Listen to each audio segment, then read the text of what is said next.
আসসালামু আলাইকুম। তো অনেকে হচ্ছে আমাদেরকে জিজ্ঞেস করেন যে কীভাবে 3001 কন্ট্রোলারের টেম্পারেচারটা সেট করবো, বা আমাদের থেকে যারা ইনকিউবেটর নিচ্ছেন তারা ইনকিউবেটরটা নিয়ে যাওয়ার পরে বাসায় পিচ্চি বাচ্চারা টিপাটিপি করে চেঞ্জ করে ফেলতেছে টেম্পারেচার, কারণ আমরা কিন্তু এটাকে সম্পূর্ণভাবে ক্যালিব্রেশন করে টেম্পারেচার সেট করে পাঠাই। যাই হোক, তো যখন আপনার টেম্পারেচার এটা নড়ে যাবে কোনো কারণে, আপনার ভুলের কারণে, তখন কীভাবে সেট করবেন? তো এখানে দুইটা বাটন আছে, একটু ভালো করে লক্ষ্য করুন। একটা হচ্ছে উপরের দিকে অ্যারো দেওয়া বাটন, আর একটা হচ্ছে নিচের দিকে অ্যারো দেওয়া বাটন।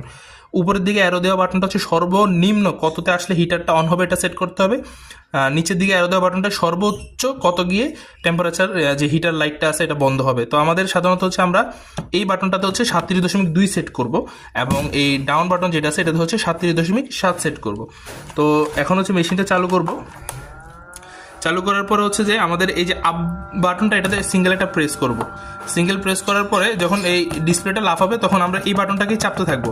এটাকে চেপে হচ্ছে যে একদম 37.2 নিয়ে আমরা হচ্ছে লাইটটা অফ করবো। যেমন এখানে হচ্ছে ধরেন বেশি চলে গেছে, এখন আবার এই পাশের বাটনটা চিপে আমরা এটা 37.2 নিয়ে এসে ছেড়ে দিব। যখন ডিসপ্লেটা লাফানো বন্ধ হয়ে যাবে তখনই মনে করতে হবে যে এটা টেম্পারেচারটা সেট হয়ে গেছে। এবার ঠিক সেমভাবে আমাদের এই ডাউন বাটনটাই হচ্ছে যে সর্বোচ্চ টেম্পারেচারটা সেট করব। তখন এটাতে আবার এভাবে চাপ দিব, সিঙ্গেল চাপ দেওয়ার পরে একটা দুইটা তিনটা, মানে সিঙ্গেল চাপ দেওয়ার পরে যখন ডিসপ্লেটা লাফাবে তখন হচ্ছে একটা দুইটা এরকম করে আস্তে আস্তে চেপে আমরা এটা কমিয়ে 37.7 নিয়ে এসে আমরা সেট করে এভাবে ছেড়ে দিব। যখন ছেড়ে দিলে অটোমেটিকভাবে এটা সেট হয়ে যাবে।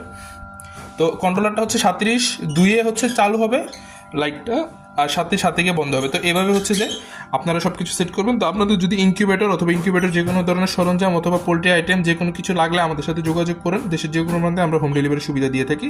ধন্যবাদ। আসসালামু আলাইকুম।